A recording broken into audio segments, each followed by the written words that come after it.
Change household on Netflix.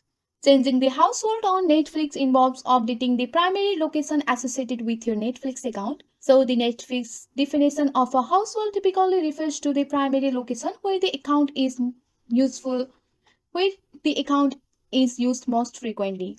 So, here's how to manage and change your Netflix household. So first of all, you have to sign into your Netflix account. You have to go and open up your Netflix app on your device.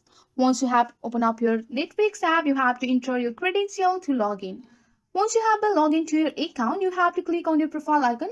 Here you can see that which is on the bottom. Once you are on your profile, you can go for the top right corner, which so the hamburger option. Just click on that, and here you have to go to your account setting. Go and click on the account setting here. Once you are on your account setting, you can see that the account setting has been loading.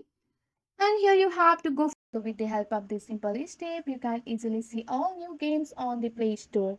That's it for today. If you like this video, please hit that like button and subscribe for more. I will see you in the next one. Thank you.